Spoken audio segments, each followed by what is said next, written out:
भाजपने गेल्या आठवड्यात त्यांच्या पहिल्या उमेदवारांची यादी जाहीर केली. आता या आठवड्यात दुसरी यादी जाहीर होण्याची शक्यता आहे.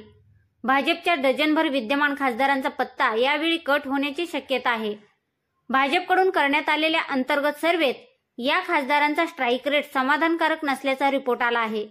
शिवाय अंतर्गत धुसफूस, पक्षाचे आक्षेप यामुळे भाजपने हा निर्णय घेतल्याचे बोलले जात आहे.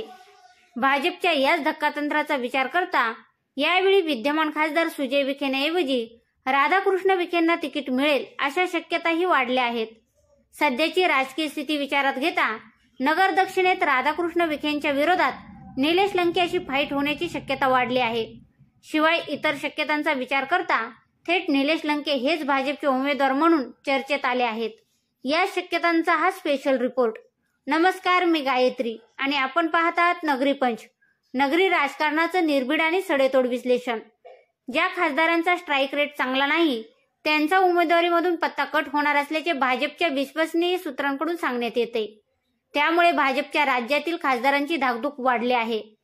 लोकसभा निवडणुकीसाठी उमेदवारी देताना विद्यमान खासदारांची कामगिरी 5 वर्षात कशी राहिली हाच निकष भाजपच्या केंद्रीय नेतृत्वाकडून डोळ्यासमोर ठेवण्यात आला आहे.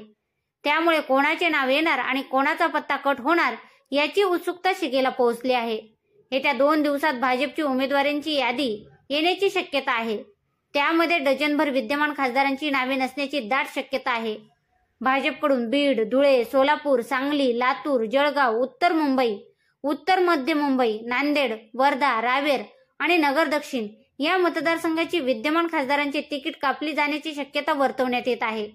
या मतदारसंघात नव्या चेहऱ्यांना संधी मिळण्याची शक्यता आहे.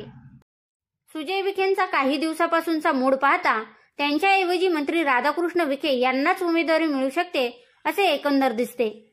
4 दिवसापूर्वी राहत्यातील कार्यक्रमात त्यांनी आपल्या मतदारसंघातील कार्यकर्त्यांना आपण 2 महिन्यानंतर तुमच्यात येणार असल्याचे म्हटले होते.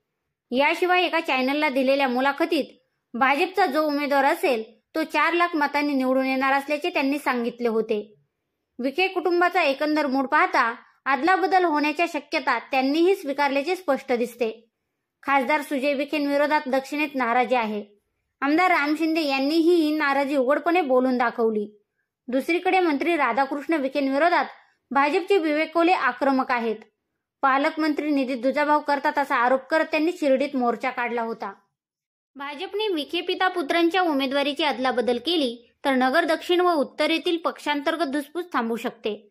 शिवाय विखे हेच भाजपचा सध्या तरी जिल्ह्यातील प्रमुख चेहरा आहेत. त्यामुळे नाराजांची मणे धरून विखे पिता पुत्रांच्या दोन्ही पक्षांना डॅमेज न करता फक्त उमेदवारी बदलून भाजपचे काम होणार आहे. त्यामुळेच लोकसभेला राधाकृष्ण विखे पाटील हेच उमेदवार राहण्याची शक्यता वाढली आहे. विखेंशिवाय भाजपकडे सध्या राम शिंदे व शिवाजी कर्डिले हे 2 चेहरे आहेत. मात्र शिंदे किंवा कर्डिलेंना तिकीट दिले तर विखे नाराज होण्याची शक्यता आहे. असे झाले तर भाजपला जिल्ह्यात जास्त फटका बसू शकतो. त्यामुळे फक्त विखे पिता पुत्रांच्या तिकिटाची अदलाबदल करणेच भाजपला परवडणारे आहे. याशिवाय निलेश लंकेंना महायुतीकडून तिकीट देणेही भाजपला परवडणारे नाही. त्याने पक्ष जास्त डॅमेज होणार आहे. म्हणूनच मंत्री राधाकृष्ण विखे भाजपच्या दुसऱ्या यादीत दिसले तर नवल वाटायला नको. मंत्री विखे लोकसभेला व खासदार सुजय विखे शिर्डी विधानसभेला असा बदल होईल. तुम्हाला काय वाटते हे आम्हाला कमेंट करून नक्की कळवा. शिवाय व्हिडिओ आवडला असेल तर चॅनलला सबस्क्राईब करून लाईक करायला विसरू नका. पुन्हा भेटू नव्या विषयावर. तोपर्यंत जय महाराष्ट्र.